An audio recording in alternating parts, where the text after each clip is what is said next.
Welcome. Oh, today's the first episode. Free episode. Yeah. Harumi's getting horny now. Horny. We let Harumi do it yesterday. Now this guy's doing it every day. Yeah, bring us in, Harum.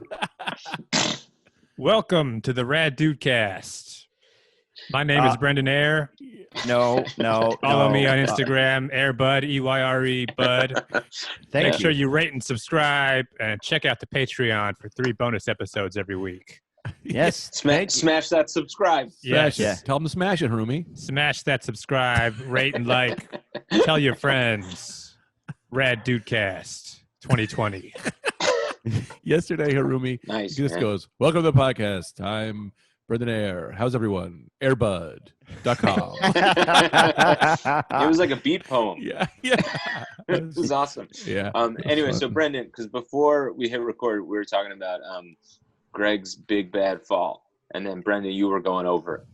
Well, yeah, I just think to me, it's like as a 38-year-old man who's retaken up aggressive inline skating, this is the best possible scenario. I mean, I'm surprised day one you didn't break 3 bones. You know what I mean? Like this is the professionals retire at 29.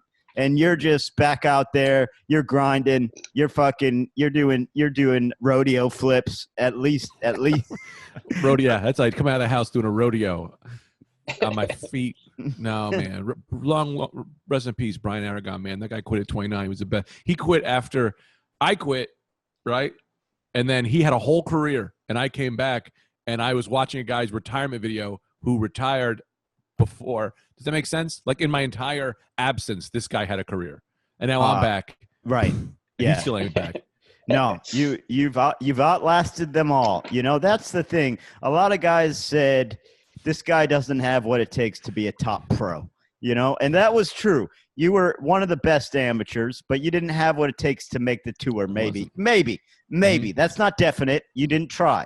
If you might have, but you went other ways. But you outlasted them. So the question is, who is the better skater? The guy who made the tour, won a couple X Game medals and retired, or the guy who's been in the game, you know, for 30 years now? I think you. In rollerblading, I'm what they call an old road hack. You know, one of those guys who quit years ago. He's doing the same old tricks. That's still soul grind. Christ, man, you've been doing that since the '90s. You're the Angel Salazar of rollerblading. Go ahead, Anthony, please. Is there a senior circuit for rollerblading like golf? Dude, you could maybe join. It is. I swear. We're like when you're over 35 and you try to have a baby, they say you're a high risk. I'm a high risk rollerblader. That's what they were like. This guy's high risk, man. Any trick is way more dangerous. We got to put him on supplements. That's like putting on the skates. They're that guy gets points. Yeah. They're like, there's no park, and it's like, no. There's no ramps involved in the 35 and older. It's basically kind of figure eights, and can you stop without hitting the wall? Yeah. If this guy can get from here to there without taking a nap, he wins. Let me tell you this. I do not. I get here, take a nap, and then get there. I take a lot of breaks. It's mostly breaks. Breaks. You go rollerblading? No, I'm taking breaks, and then I skate in between breaks.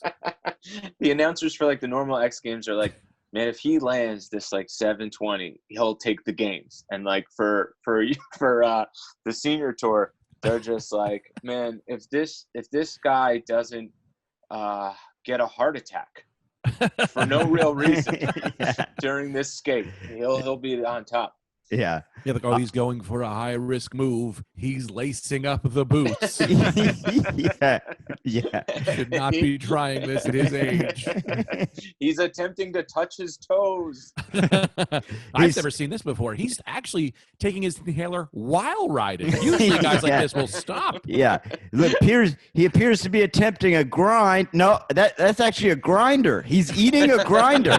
He's eating a grinder while he's rollerblading. This is unprecedented. Yeah, we think Greg will win if the Rogaine doesn't drip into his eyes and distract him and he'll fall down. Hate to do a quick aside, but it's funny you bring that up. That happened to me yesterday. I had a little went in my eye and it burns. God. Have you ever burned your eye with Rogaine? Yeah, it's happened. It's stripped down there. Yeah, maybe that's why your eyebrows are so thick. Does the Rogaine go slide into your eyebrows? Yeah, it could be. That could be. That could be it. Yeah, I'm trying to grow these out as much as I can. Yeah, just applying Rogaine to them. Now let me ask you this: so you fell, you took a hard fall, you're injured. Now it was no fault of your own. I don't know to what extent you discussed it yesterday. It was unmarked wet cement. What? Real quick, I want to confirm that. What is that stuff called? It's like blue gravel that they use instead of cement. Like it's not like wet cement. It's like that. It's like that blue gravel shit that gets soft in the heat, but it's supposed to dry. Like they'll fill like potholes with it. It's like it's not blue. Oh, asphalt. Asphalt. That's the fucking word. So you see, that's way worse because if it was cement, you would have basically done way better. People signed their name in cement. You would have signed your whole body. You would have had your skate marks. It would have told a story. Skate marks, shoulder bang. Yeah. But asphalt's just gonna fill itself back in. That sucks. You'll never be able to show your kids that. If it was cement, because they don't fix the sidewalks that often. Show my scar, bro. Wow. Hell yeah. Veteran. Yeah. Salute the veterans. Now, Greg, do you think because of this you'll go into politics? No, I'm going to go right back in rollerblading because I'm not a quitter. I'll strap these baby on tomorrow. I'll go bananas, bro. But I'm going to watch. But lesson learned, I got to look out for wet cement now. That's now in my arsenal of things to watch out for. Okay. All right. I wasn't sure if this was going to be the inspiration you needed to clean up the town. Yeah, I'm a single issue. I'm a single issue mayor. It's mark signs for asphalt and cement. Don't hurt any more people. There's just like eight rollerbladers in line outside the voting booth. The 8 guys that are still aggressively inline skating outside the voting booth. No way, man. This is bipartisan. Skateboarders are going to watch out for this too. This is what's going to bring the skateboarder and rollerblading community together, filling in asphalt holes because they'll take bicyclers don't need it. What are they called? Bicyclers. You have it right. Bicyclists. Yeah, sorry. Also, guys, I'm a little out of it, so if I cut you off, just try to be okay with it, or maybe tell me. I don't know. I'd love it if you'd cut me off. I took Advil today and it worked. Sorry, Anthony, go ahead. I was crazy that it worked. No, I was gonna say it's fine, man. You're fine. Okay. You took Advil and it worked. Yeah, I take Advil. And like Advil never works. You take it and you go, I'm just doing this for whatever. But like I couldn't move my hand or my body this morning. I took Advil and it legitimately made me mobile. And then I smoke a little toot, and that loosens the veins up a little bit. That's like my excuse to do drugs. This is the ravings. You fell down on purpose.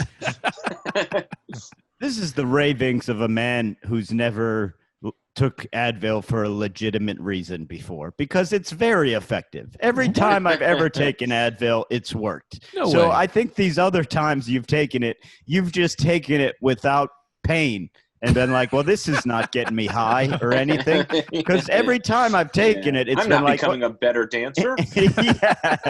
Every time I've taken it, it's been like, well, my head aches less, or my knee hurts less, or whatever. It seems to be a very effective pill in my experience. It's doing well. It's been flying off the charts for the shelves for a long time now. It's a top payer at the. Yeah. I'll tell you this about Advil. This is what I think happens, right? I have a headache. I take Advil, and then my headache goes away a little later, and I go, well, the Advil didn't work. The headache just went away. And I never give it the credit that it's probably the Advil that made the headache go away. I did that. Got better. Yeah. I did that myself. You've been thinking it's your own inner strength the whole time. Yeah. It's clearly been the pills you're taking. You're I don't know almost why. like, yeah, my inner strength seems to last for 4 hours. Yeah. And it goes away, and I have to regroup myself. Yeah, and I have to eat a little bit before I use my inner strength, or it could eat away at my stomach lining. Yeah. But that's my inner strength. yeah. My inner strength gets so tossed up, I get a tummy ache. This ranks up there with. I see. I'm not like Greg. For whatever reason, birthdays make me really sad. I don't like birthdays. I don't know if it's like the impending creep of death or what it is. Like I don't like birthdays, you know. And I was driving in Tennessee just in 3 a.m. and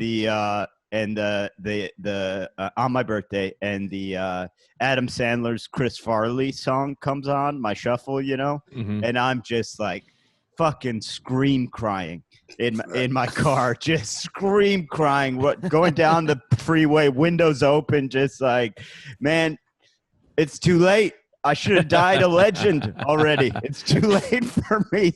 Like, just like, just horrible, fucking horrible. And then I got pulled over. Because a guy, a Tennessee state trooper, said it looked like you were wavering. And I go, you were crying. I go, no, this was later on. I go, what do you mean wavering? And he goes, I just side to side a little bit. And it was clearly like he saw me and like saw out-of-state plates and maybe saw my tattoos or something and like wanted to do a test, because like wavering is no driving offense that I've ever heard. I don't even know what he meant. And he was like, Allowed. So he checked me and he was like, all right, I'm going to let you off with a warning. And I was like, yeah, I mean, because that's not an offense. Wavering I don't even know what you mean. Like weaving, that's maybe a crime. Wavering, what does that mean? Wavering. No, if you're in between the lines, you're good. You're good. That's why I said these on the phone. That's just your style of driving. Yeah. Style. I was keeping my tires hot.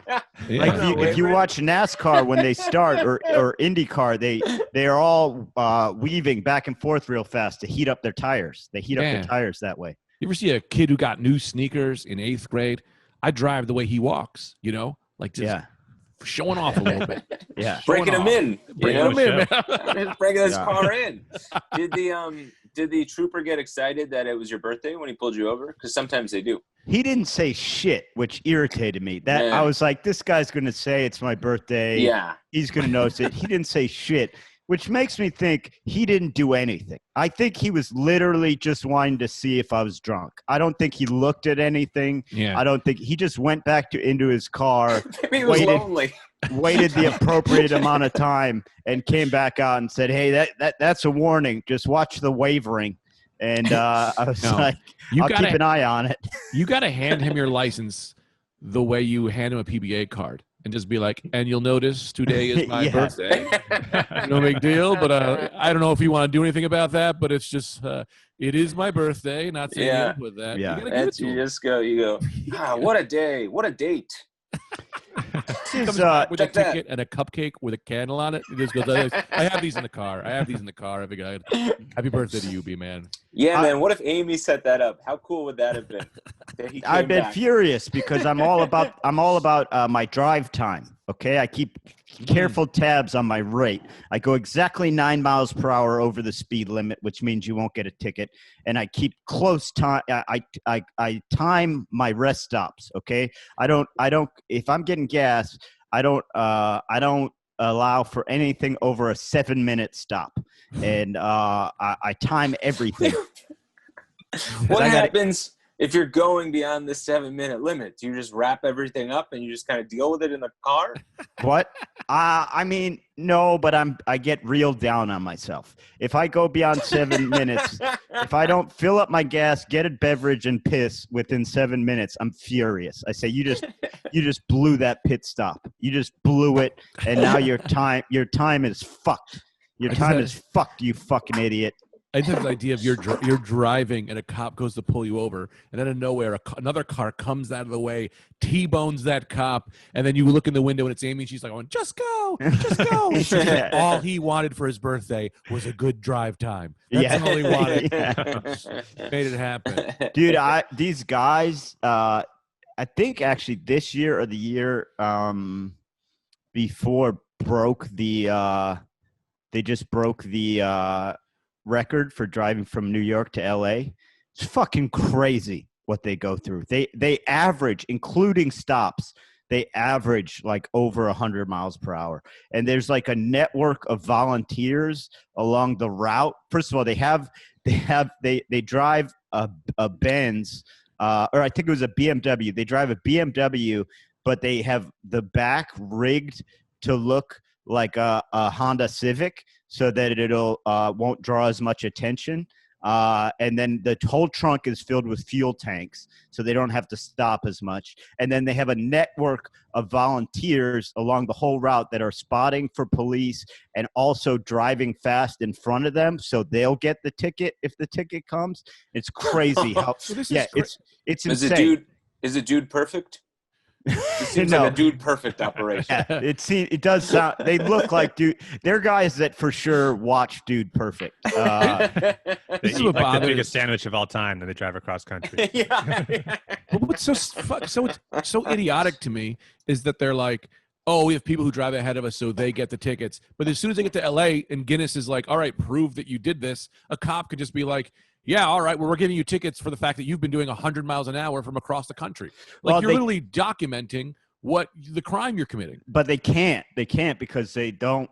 If you don't catch them in the act, there's no actual evidence that they did it because they don't There is release evidence. They don't release a video. They just release all the data and everything, and them at the start and them at the beginning. The evidence is the data and Guinness. That's the evidence. Yeah, but They're they like, could say now we lied. We took a helicopter, and then they're out. What would the police then, say? Then Guinness shouldn't be able to take them. Then Guinness is like, all right, you're not in. Yeah, like- but Guinness would know the truth.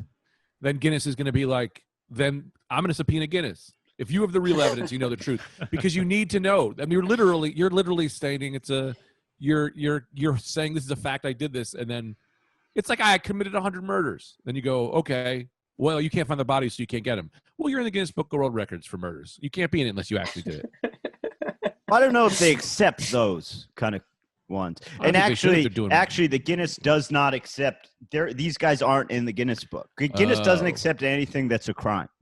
So Okay, then these then I guys retract my aren't in the statement.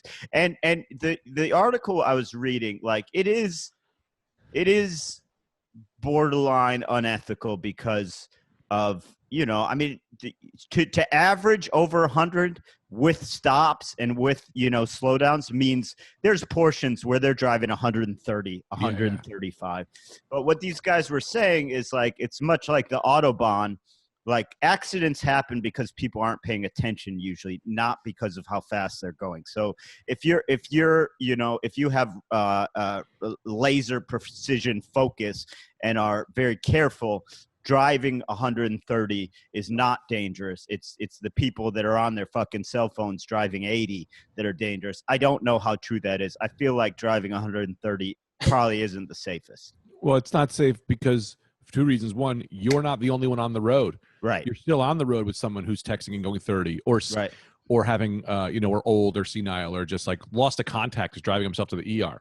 You know, it's like I hate when I'm just driving and someone flies behind me and they like get real close and they do around me because it's like, yo, you might freak me out. Like you don't fucking know what's going on. Right. And 130 miles an hour crash is significantly more dangerous than a 60 mile an hour crash. Oh, you're dead. You're dead. I mean, well, depending on what you crash into, but yeah, I mean that's crazy. I have real problems with speeders. That's where I stand. I swear, it's like my thing. I hate people who drive crazy on the road because it's such an irresponsible thing. That's like where I stand with my life. Like, be responsible, people.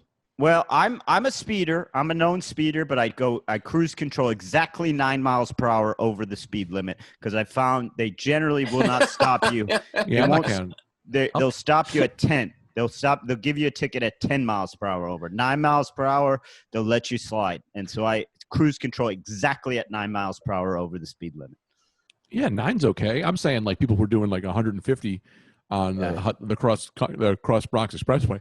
Well, for no reason. that's what like it's kind of funny. I think it's fucked up the way they teach driver's ed and stuff, because like the whole goddamn focus on everything is never drive drunk, and they don't teach you. They don't say anything about like, hey, How to do it. This is a powerful machine. You got to be careful even when you're sober. Like this thing is a giant mechanical fucking operation that will kill you. Like I had 3 friends died, and they weren't drunk. They were just going fast as shit. And like they don't tell you that when I was a kid, I was only afraid of getting a ticket. It never occurred to me, hey, you might be out of control. You might not know how to drive a car 100 miles an hour. Like the problem with these cars is it always makes me laugh that they're like, listen, you can only really legally drive over 80 miles an hour, anywhere in America. It might be the highest speed limit, but we're going to give the option to do 200. You don't do you don't do that. If you bring home a new oven, you're not like, look, this thing causes the fire, but also we can burn your house down. There's an option for that. We don't use it. It's illegal to use it. Also, this gun will just shoot kids for free. Like, they give you the option of killing everyone. It's just like, no, make the car go up only to 80. I get it.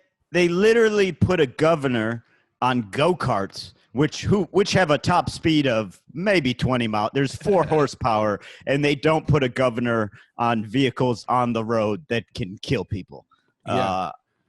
It's such a silly thing. It clearly is the law. Why are we giving people the option to break the law if they want? It's like, hey, here's a T-shirt. Also, it can be, we give you the directions to tie it into a noose if you want to kill people with it. Well, lasso noose. It's so far over the speed limit too. You know what I mean? It's not just like, all right, you can go 10 or 20 miles more in case of emergency. It's like you can go 120 miles per hour more if you want to.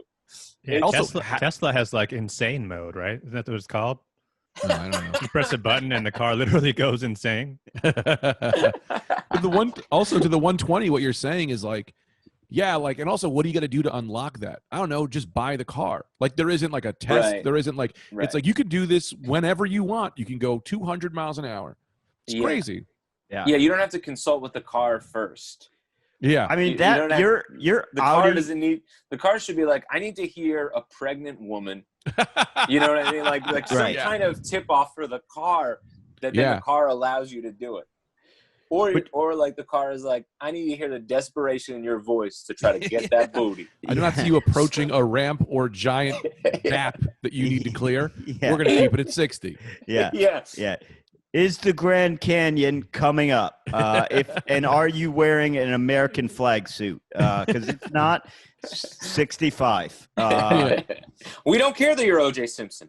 Yeah. Well, that was crazy because that chase was going on at 50 miles per hour for 9 hours. What was going on there? I mean, they stopped for gas. He was writing suicide notes. It was great, man. That was like watching a marathon being run. Just a nice steady pace. No sprint. Anybody else, they throw spike strips in the road, try and cut him off. They're like, this is OJ, man. Just let him go. We'll wait it out. Stay back a safe distance. You don't want to scare OJ. We'll get him when he stops. No big deal. We know how OJ was in the football field. This is the way. This is the kind of tactic. Let him get to the end zone. That's all he wants, man. What if OJ, that is what he wanted? All he wanted was to drive that car into the stadium in Orchard Park, where he once ran as a Buffalo Bill, and then he got out and say, I just wanted to score one last touchdown. He's out of jail right now. Isn't that crazy? OJ is not in jail? I know. Or is he back in jail for this? No, they let him out. No, he's in Florida. He was on Twitter for a while, and people were, like, excited. Which is cool. Like, I love OJ. He's like, he's a murderer. He cut his wife's head off. Well, and Ron Goldman. Yeah, if you didn't live through it, and maybe, I don't know, if you're young, like a lot younger, and you just know him as like OJ, the Twitter personality, like you don't know him as any of those other things. Well, I forgot what that documentary was, but I remember watching the show, the Fox show, and it was like, oh, OJ, this is fun. And then you watch the documentary, and they show Nicole's body, and you're like, oh no, this was a very brutal murder that this man clearly committed. Right. And the crazy part about the documentary is, like, watching the documentary, you realize, because at the time it was like, this is fucking insane that they found him innocent. Then you watch the documentary and, dude, no question about it, if I was on that jury, I would have had to vote innocent. They brought up considerable reasonable doubt because the prosecution was so shitty. They were so horrible, and OJ had the money to buy the 4 of the best lawyers in the history, the best defense lawyers in the history of the world, and the prosecution was just 2 idiots. And like, I would argue they weren't idiots. They were good. They just weren't good enough to go up against the fucking 94 Bulls. You know, they were up against one of the greatest defense teams of all time. This is just the city prosecutors, you know, like those poor fucks. This was like an 8th seed going up against the greatest team ever assembled. Yeah. But I spoke to this guy, one of my dad's partners, who used to be a prosecutor, and he was like, anytime, especially back then, he was like, anytime I've introduced DNA into a case, it's a day or less, because juries don't want to hear the science. You just lay it out. You say it's proven, and you let the fucking defense try and tear it down, because they can't, because it's DNA. And fucking Marsha Clark put on that DNA evidence for 2.5 weeks. 2.5 weeks. Well, it was new at the time, you know. The jury was asleep. They were going to sleep. I would argue that your dad only knows that from watching the mistakes that Marsha Clark made. Probably. They were the first ones to go, yeah, you cannot spend 2 weeks on this. Yeah, man. Johnny Cochran's in a neon green suit saying, race in America is a problem. And Marsha Clark is like, well, with the fibers and the proteins, what chance do you have? There was a point, and the LAPD was fucked up too. There was a point in that in the trial where OJ's lawyers had a forensic guy from the LAPD on the stand, and they go, so the blood samples, they are not put into these particular bags. And he had a kind of bag. He goes, they are not put into these particular bags at the scene of the crime or at the scene where they're taken. And the guy goes, absolutely not. Those are bags we only use at the lab. And he goes, and so when you took a sample of OJ's blood, it would not have gone into one of these bags until it was at the lab. And the guy was like, absolutely. And he was like, any of the victim's blood, those would not have gone into one of these kind of bags until it was at the lab. And the guy was like, absolutely. And the defense was like, now, would there ever be, under any circumstances, any reason to bring one of these bags with blood in it back to the scene of the crime? And the guy goes, oh, never. There would never be any reason. And they could just go, I'd like to present document numbers 2, 3, 4, 5, 6. And they just show a video of one of the technicians at the scene of the crime with one of those bags. And it's just like, you fucking idiots. Yeah. like just clearly setting it up like they sprinkled OJ's blood around the crime scene, when really they were just dumb, you know? Right. That's the thing. My only thing is because sometimes I find it difficult to follow when there's a slam dunk in a court case. I wish they had more jazzy effects in the room so that I could be like, damn, that was a fucking home run. They just said. They should have a jury and a hype team, right? So that when they're like, so where's the bag? Oh, that's some guy who's screaming and falling. They do a replay, like, do it again. You know, I'm like, holy shit, the dog was shaved, ladies and gentlemen. The lights go on and off. The judge's chair spins around. Like, just more fanfare, because I always get lost whenever I watch. Because there's so much legal jargon that's involved that, you know, it takes away from, I guess, the moment. Yeah. Do they allow gasps in the courtroom?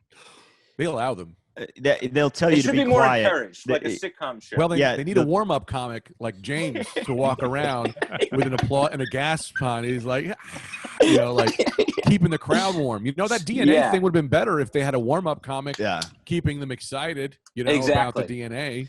Yeah. Well, the glove thing was crazy too. Everyone on the prosecution told Marsha Clark, don't do the glove thing. It's been sitting in evidence for 3 months. It's a leather glove. Sure. It could dry up. Plus, anyone in the world who wants to make a glove look like it doesn't fit can do that. Like, it's not hard. Just make your hand like a claw. It won't fucking fit. And she had to do it. And he had a latex glove under it. And it was just like, yeah, of course it doesn't fit. He doesn't want it to fit. And they said he was working his hands. He was working his hands to make his hands like thicker and muscular. Yeah. Crazy. Plus, who knows exactly? Who knows what Cochran's up to? Every morning he could have been like, she's gonna try the glove, and he just dipped his hand in a jar of bees. Every single morning. Yeah, and then finally the day. Oh, these bee stings! Oh, you sure this is gonna be worth it? It's gonna be worth it, OJ. Oh, I don't know. I'm allergic.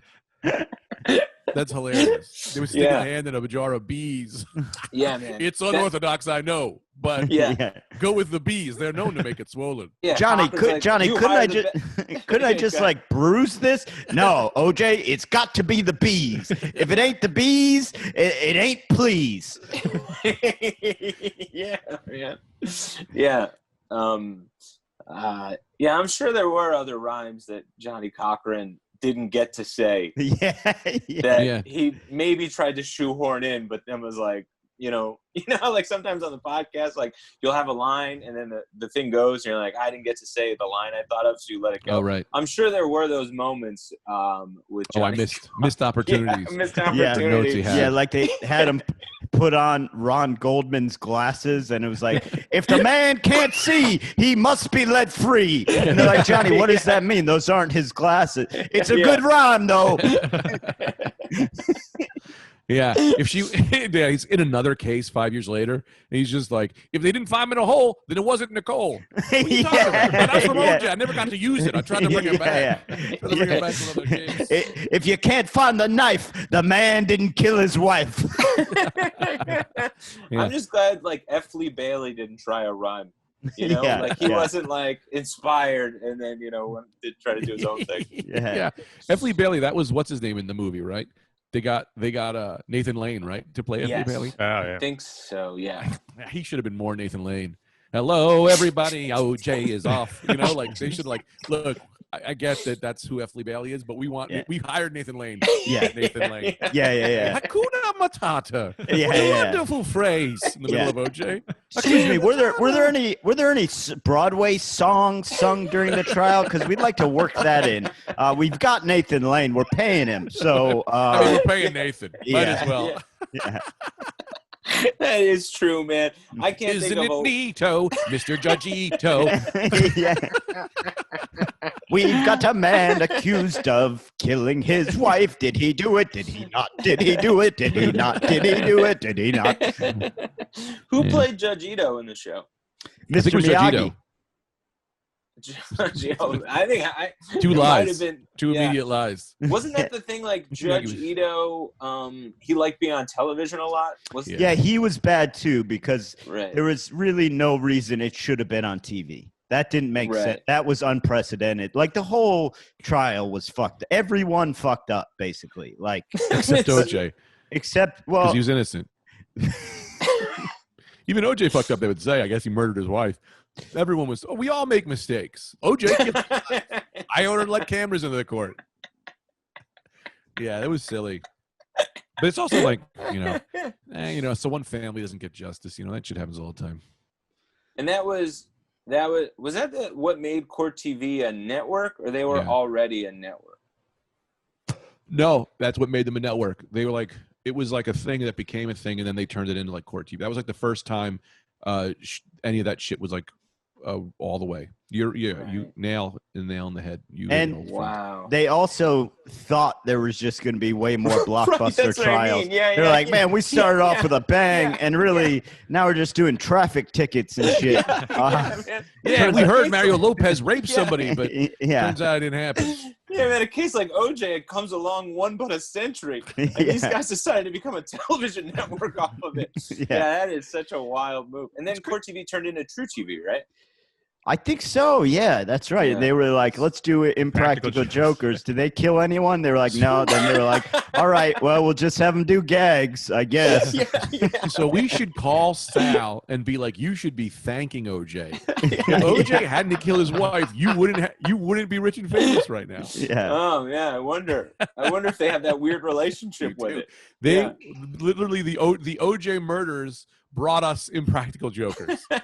I've had this weird butterfly effect. I've had meetings at True TV, and there's just a giant frame picture of OJ, 2 thumbs up when you walk in, and every morning everyone goes by and kisses their hand and touches OJ.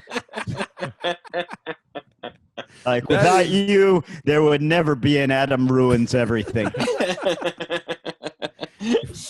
Oh man! Without OJ, we would have never had a $3,000 pitch pilot that took up 9 weeks of our life. Anthony and I remember that.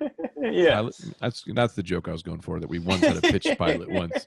I watched when I was on the road. I watched a Cheech and Chong movie, and it's never actually seen one. It's so crazy because when I was a kid, like they'd come on Comedy Central.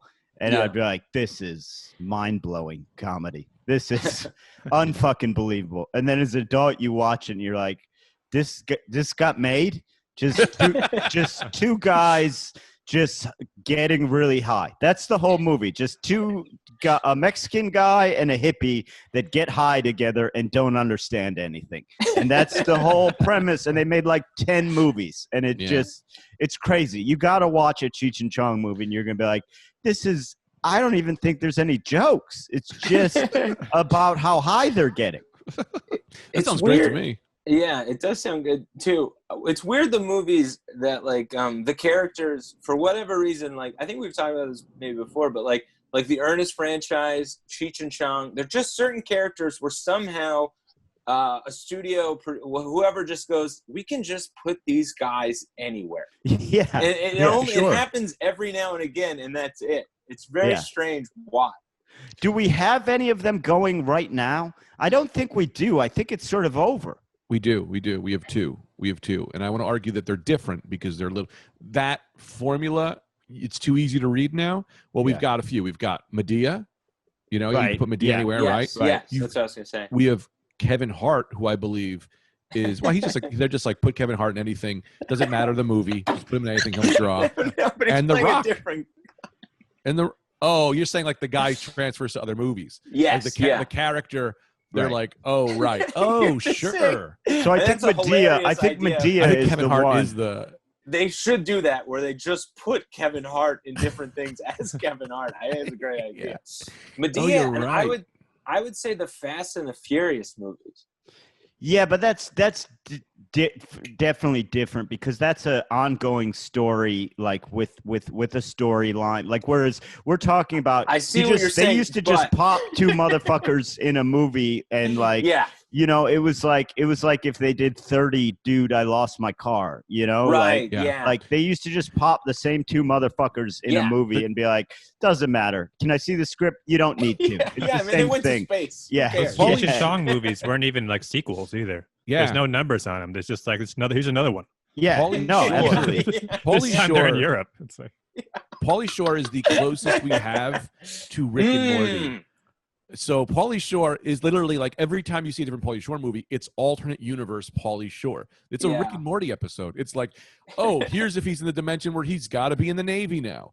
Here's the one where he's friends with an Encino Man. Like these are all the alternate lives. They should do one Pauly Shore movie that connects all the Pauly Shore movies, like a time traveling Pauly Shore. Yeah, popping in at his other times, because that's really what they were. It was. You're right. It was just like the Weasel was the Weasel in so many different worlds. Yeah.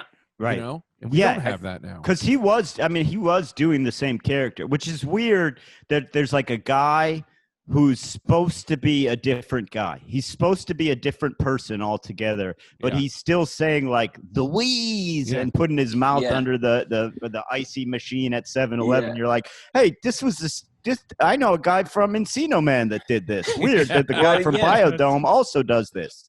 It's 2 levels of acting. You know what I mean? Yeah. Because no matter what, Pauly Shore has to be the Weasel. And then, okay, how does the Weasel adapt to this new name and new character he's supposed to be? So Pauly Shore is playing the Weasel, and then the Weasel is playing a guy in Biodome, a guy that goes to the army. What was his name in Encino Man? It was like Clegg or like Ripper. Oh man, no, his name in Son-in-Law is Crawl. Crawl. Right. His name was Crawl. Hello, Crawl. Crawl. And Encino Man, as far as I know, is the Weasel. I didn't even know they had a name. I like maybe they just would rhyme his name with Paul in every movie. Like we got Crawl, we got he's Stall, they Mall. They were never like your Mark Adams. Yeah. It was always, it's always just some strange nickname. Yeah. Could I just play a guy that's not the Digger for once in my life? Could I just be? Could I just have a name? Please play a guy with a government ID. Yeah. I'm gonna look up his names for you guys. I have to look up his Stony names. Brown. Yeah, Stony Brown. From Estonia. Stony Brown. Stony Brown. They threw on Brown. It wasn't, you know what I mean? Like, that's like, it was just Stony, and then they just added Brown maybe a year ago. There's no way. I'm going to give you guys a quiz, A, B, or C. I'll do the first question will be to Anthony. The second question will be to Brendan. In the Army now, Pauly Shore's name was Bud Richardson, Slippy Dante, Bones Conway, or Michael Leventhal. In the Army now. I'll go with Bud Richardson. He was Bones Conway. Come on, He was Bones Conway. That's a nickname. The Army doesn't let you just register under a nickname. Conway. That was his most serious role. It was Bones Conway. Bones Conway.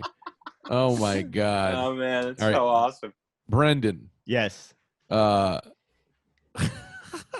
right, hang on. Let me get a better one here.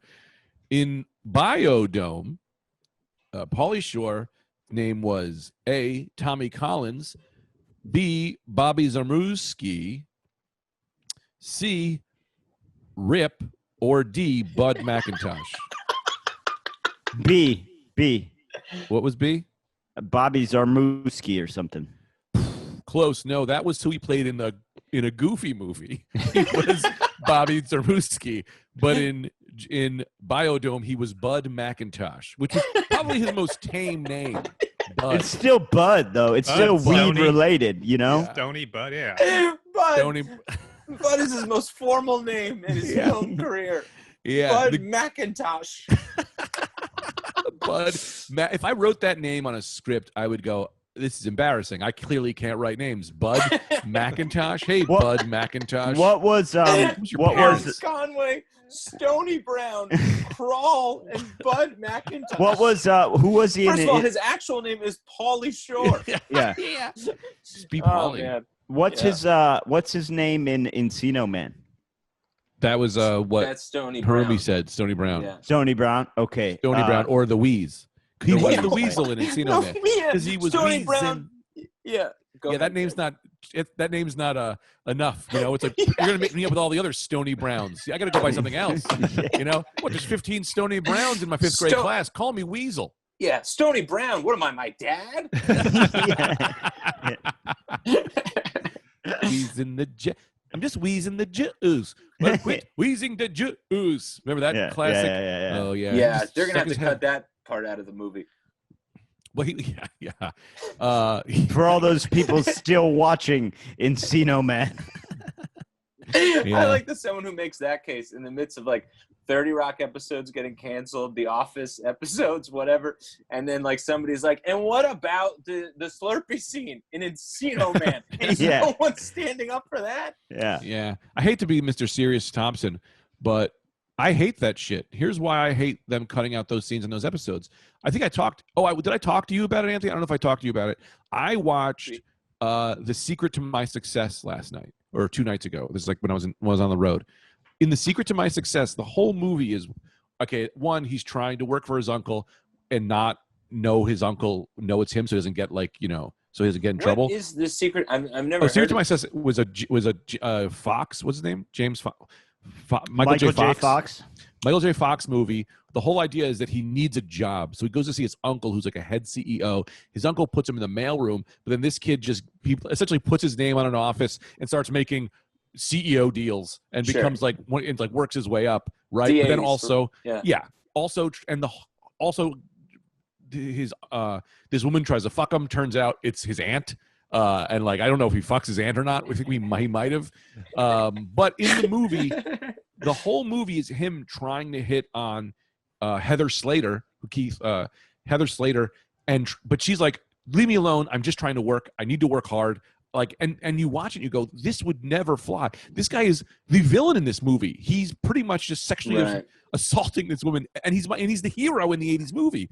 But you need that shit to look back and go, look how much we fucking changed. Look how we know that's not. If you watch that and you go, that's not right, you don't watch that movie and go, oh, this is how it should be. You go, look how we've grown. So by erasing those episodes, it's fucking stupid because you don't get to look back and go, hey, society has changed and we are kind of growing now. Right. It's who we were. I totally agree because you'll now look back and say, well, everything was perfect the whole time, so I don't see what the problem is. Like you're losing the history of the things that were wrong. I was thinking about this because I was listening to, what was I listening to? I had the Bob Newhart Pandora station playing. I like Bob Newhart. Bob Newhart's so funny. Underrated. So fucking funny, man. And is he the one who sang the Toy Story song? No, that's Randy Newman. Randy Newman. Bob Newhart was a very early stand-up comedian. I mean, he did stuff he did similar stuff to Mel Brooks, where he was just in a studio with no laughter, and still it was hilarious. And he had all those dressings too, right? He had like a bunch of salad dressings. No, that's Newman. Again, you're on the fucking Newman. That's Paul Newman. You know how I know a lot about Newman's Own because I have that joke about it. Comedic actor, right? He was in Seinfeld, fat, then he was in Jurassic Park. No, you're talking about Newman. That is Newman, the character. Yeah. I had to get three. Paul Newman, when he got into race car driving, he's the best. He grew up near where I grew up. He's from Shaker Heights, Ohio, but when he got into race car driving, he'd make the team dinners and he'd make salad dressing, and it was so good. And they were like, "You got to sell this, Paul Newman. You got to sell this salad." Are you serious? Dressing. Is that how it started? That's how it started. And he goes, "I'll sell it, but I'm only going to sell it. I'm rich. I don't want any money from it. It needs to go to charity." And that's how Newman's Own came about. That's beautiful, man. Yeah, he's he's the best, man. He's just to be a famous actor and be like, you know what I'm going to do? I'm about 55. I think I'll get into race car driving. Why not? I think I'll start being a race car driver. I relate to that. I'm 39. I already accomplished comedy. Now I'm getting into inline aggressive skating. Yeah, absolutely. Absolutely. Why not? But what I was going to say is, so I was listening to the Bob Newhart radio, and that song. Wait, I'm sorry. Who the hell's Bob Newhart? Bob Newhart is a comedian. He had the Bob Newhart show. Right. Yes. He was a comedian from the 50s and 60s. He was in Elf, right? Didn't he play? Yes. He was. He played Buddy's dad. Yeah. Sorry. I'm so on a Newman that I was convinced we were talking about Paul Newman. Yeah. And I was upset that we're not Luke. No, he doesn't play Buddy's dad in Elf. He plays something else in it. Oh yeah, the Elf's dad. He's like the Elf's dad. Yes, James Caan plays his real dad. Yeah, James biological father. Right. But he's his elfin father. He's his elfin father. Right. But so I'm listening to the Bob Newhart Pandora channel, and the Monty Python song comes on. The I'm a Lumberjack song. Now that was one of the most famous Monty Python sketches of all time, and the whole bit of the song is it's like this kid who wants to grow up. No, this guy who wants to become a lumberjack, and the song is like, I'm a lumberjack, and that's okay.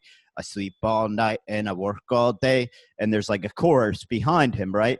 And then it slowly gets weird where like he's talking about lumberjack stuff, and then it's like, I'm a lumberjack and that's okay. I wear women's clothing and I look in the mirror, like shit like that. I don't know the exact, but it's like, it's basically further and further the gag is that it's further and further him just basically saying he's a cross-dresser, you know, like Sure. That's the gag.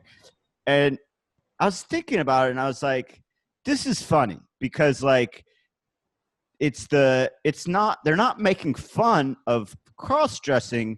They're making fun of the, stereotypical of the difference between the stereotypical view of a lumberjack and what this guy is singing about. That's the gag, right? Like it's not that he's cross-dressing, it's that there's this stereotypical manly view of a lumberjack, and then he's living that but telling you slowly what he enjoys doing in his off time, which is dressing up in women's underwear and stuff. And it's funny. And I was like, you couldn't do this today.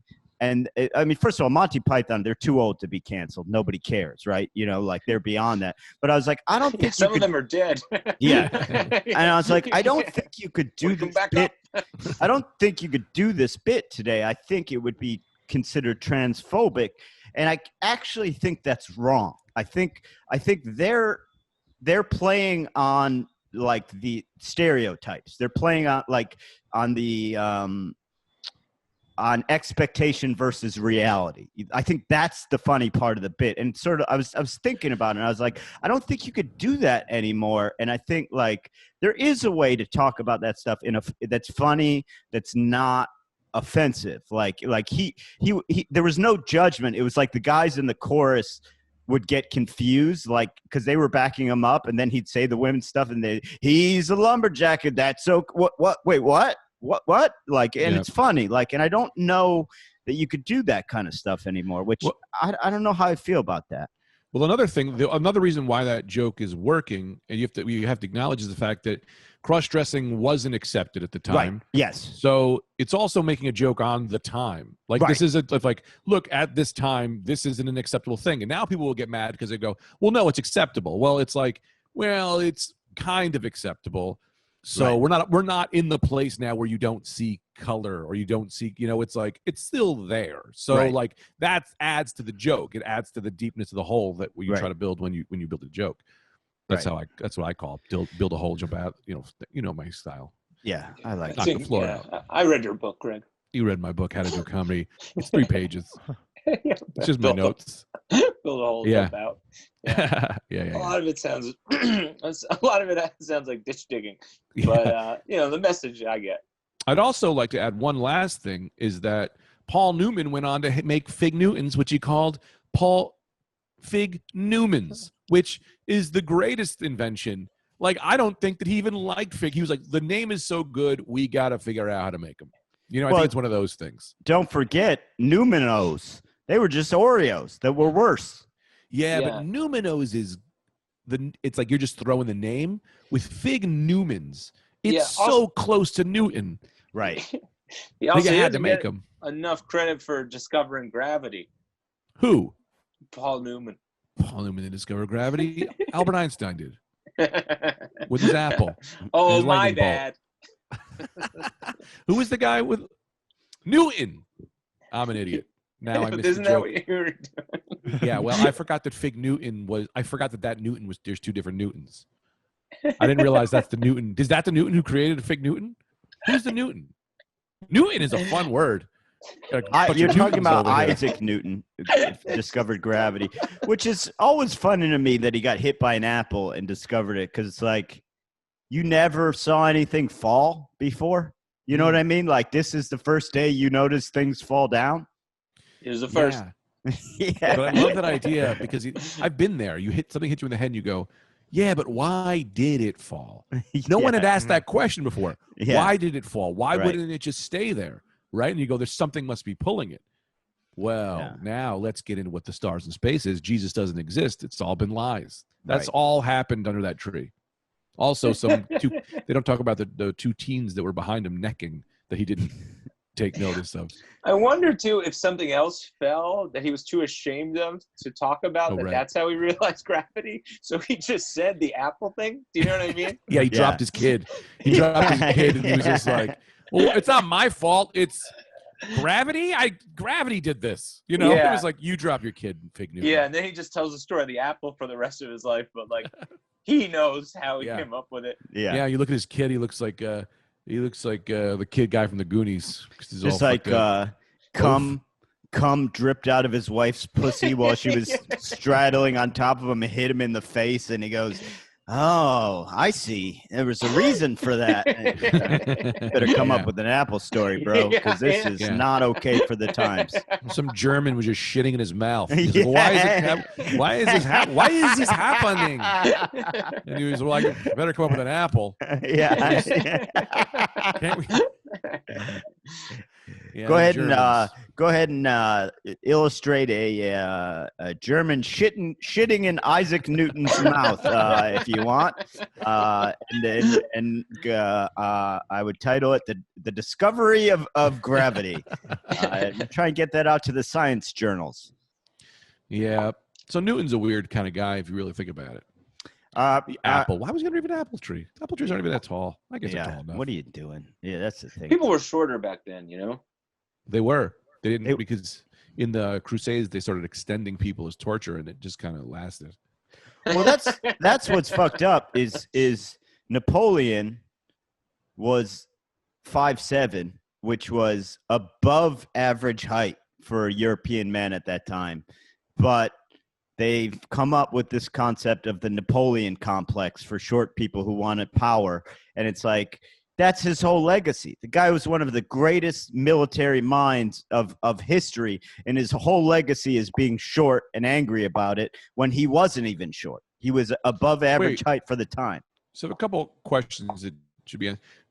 Was Napoleon a villain? Was he like murdering? I mean, all of those guys. I guess where I'm trying to get is a point in time passes long enough. Even the horrible people who would take over are given forgiveness on their murders because they were like, well, they were what changed the world. You know what I mean? Was Napoleon a bad guy? I don't remember anything he did. He had a horse. Well, I mean, at the time, good men own horses. I don't know.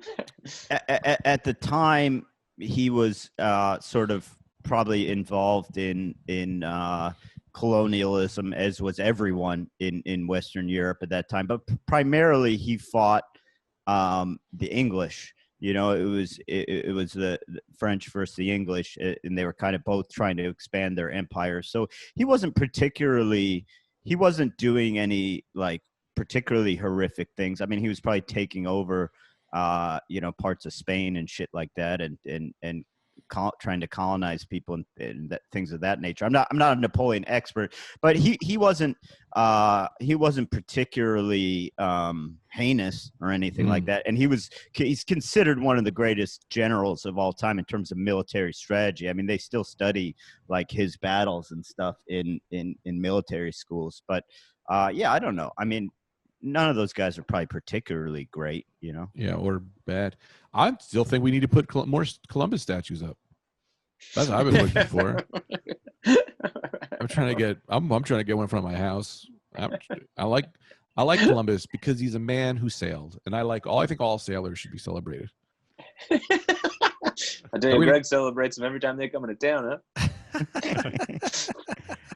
No, they're going crazy for Columbus. People hate him now, which I get, but also all people were bad. Everyone's bad except me. Yeah, that's the thing. Like, at what point? Like, I get ripping down the statues of the Confederacy because that's a symbol of those guys were fighting for a bad cause. But like, at what point do you just say, I don't care about Columbus anymore? You know, like we're all complicit in this thing. We all came. It's not it's not like our families said, you know what? Leave it to the Native Americans. We're not going to immigrate there. We all did what he did. We all rode on his fucking back. So at what point do we say, that was 400 years ago. Leave the statue.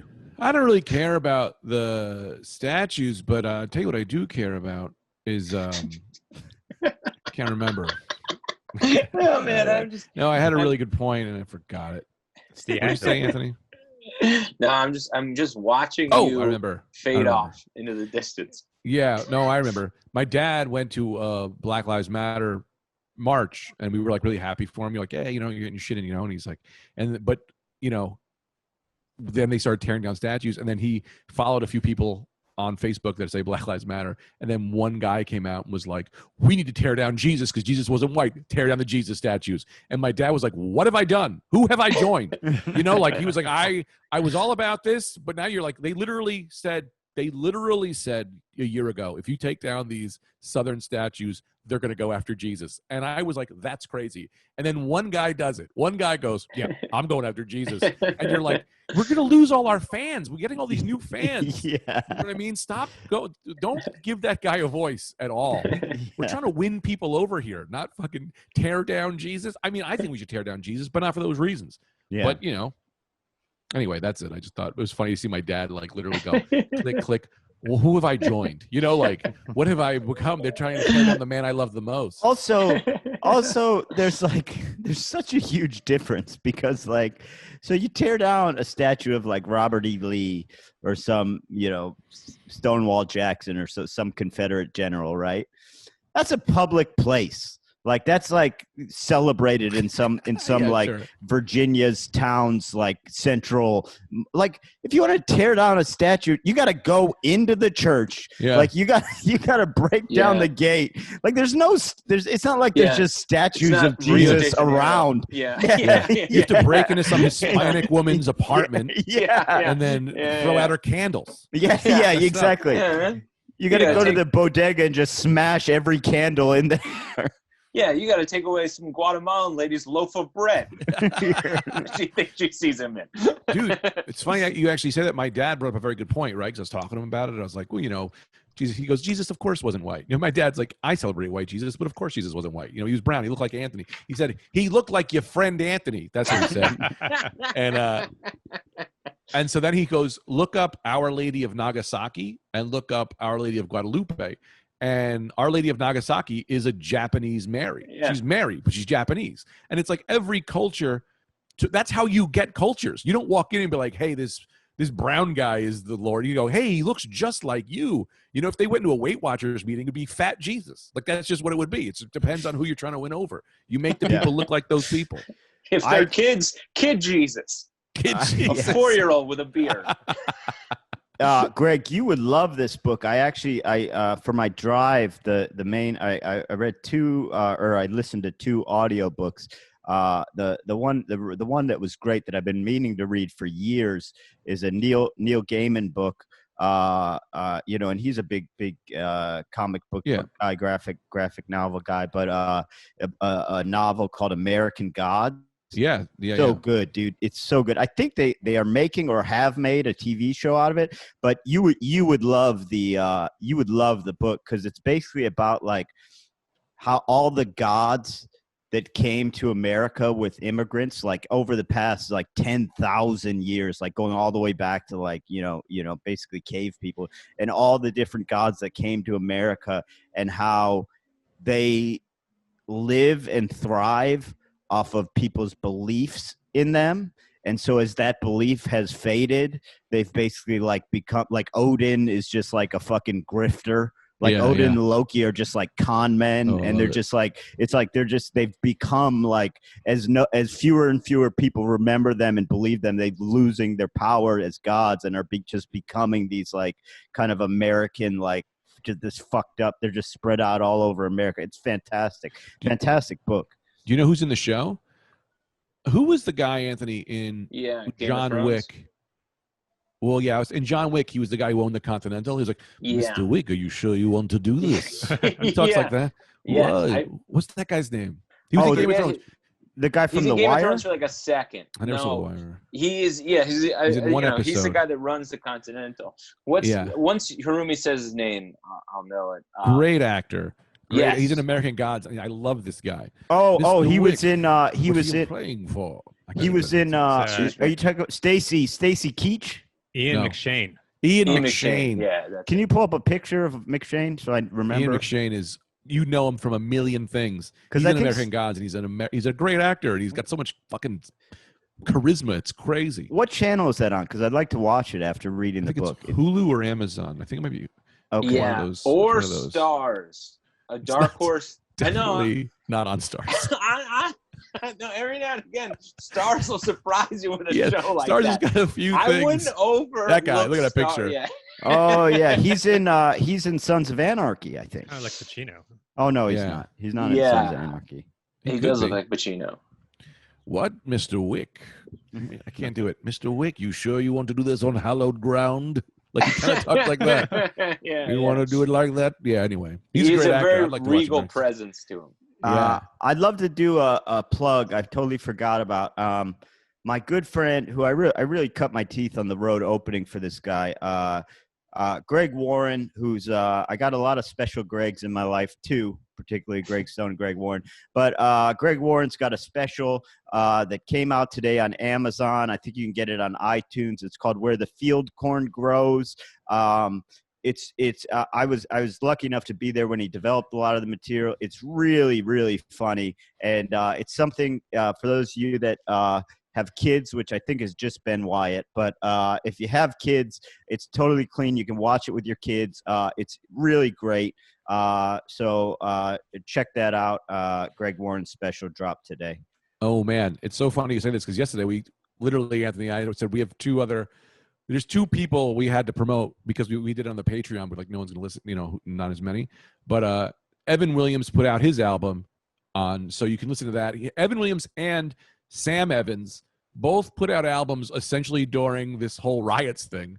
And so they kind of were like, yeah, I can't promote these. Like, right. So we kind of just I told them we would try to push them. Sam Evans is a great comedian. He opened for me over the weekend. He's so funny. He just had an album come out that's on iTunes. What's it called? It's called like Loving Son or Sam Evans. I think it's called Sweet Sweet Baby or Sweet Baby Boy. Sweet Baby Boy. Yeah. And Evan Williams had his out too. So listen to Greg Warren. Listen to them in age order. Greg Warren first. He's the oldest, the elder statesman. Then I think Sam Evans, because he's the slightly young. He's the middle child of those. And Evan Williams, who's the youngest. You want to go ahead and then them in age order. And then Ahri Findling, who's been a guest on this podcast. Oh, that's true, yeah. He has an album special, too? No, he has a special on YouTube. Check him out on YouTube. It's a AHRI. Yeah, but how old is he?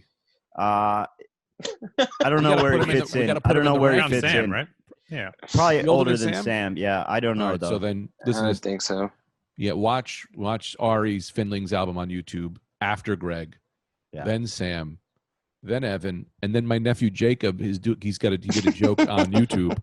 It's on Vine. It's only 2 seconds long. He's the youngest, so listen to that last. But it's probably the funniest. Yeah. Next month, Beyonce has an album coming out too. So yeah, but how old is she? Disney Plus. Check it out. Is she older than Greg Warren? I think so. I imagine. Tough to tell. That's a great question. I imagine that conversation in their house where Jay-Z is like, look, you can only put this thing out on Tidal. And she's like, no one has Tidal. And he's like, it doesn't matter. I own 40% of the company. The album's going on Tidal. Well, they'll have it if you put it out on that. Yeah. Why do we keep doing this? The reason people don't listen is because we have nothing exclusive. Just put it out. Yeah. How old are you? Yeah. I let you do that whole album about how I cheated on you. Yeah. All right. Yeah. I'll be at the Comedy Connection in Providence, July 17th and the 18th. Nice. Can I open for you? No. Oh, I will be at the comedy. I will be at the Comedy Caravan. I will be at the Comedy Caravan in Kentucky. I can't remember if it's Louisville or Lexington. I think it's Louisville, but the 9th, 10th, and 11th or something. Check their website. Maybe the 10th, 11th, and 12th. I'm not entirely sure, but I'll be Which there. clubs have been around longer? Because that's how you should decide which show you should go to. Whichever club is older, then go to that club first. Anthony's Club. I'll be at Notre Dame on Friday. So if y'all want to see a great show, I'm working on the new temple. We're trying to raise money for the new temple. Anyway, follow me. Hey, guys, do me a favor. Do us all a favor. Follow us on social. What? We're raising money at a synagogue. To Notre Dame. We're trying to let more Jewish people into the Catholic Church. We're trying to get the Jesus statue put back up. Guy came in and ripped it down. Follow us on Instagram. Greg Stone _ me. At Airbud, EYREBUD. I got the iPhone 11, so expect some portrait mode coming your way. Anthony, what's yours? Devo for Tivo. Yeah, so follow us on Instagram. And Harumi. I know. I'm getting to Harumi. I'm building. I guess no one cares about my iPhone 11. Well, no, because I'm trying to do a thing that we never do anymore, which is trying to plug our shit. Instagram. Follow us on Instagram. Follow us on Twitter. And follow my YouTube page. Also, Harumi. What's it called? GetNuts.com. What's your thing again? Beyonce. New album on Disney Plus. No, say the real one. A month to check out the new Beyonce album. Whatever. No, but say the real one. Say the real one. We have to be better about this. DanHarumi.com is the official website for all merchandise. What's the unofficial website? Because that's where I'd like to go. It's GetNuts.com. GetNuts.com. GetNuts.com. I'm sure that's something. Check me out on there and tell them that they should add my content. All right. Thanks, all right, guys. See you guys later. All right, bye.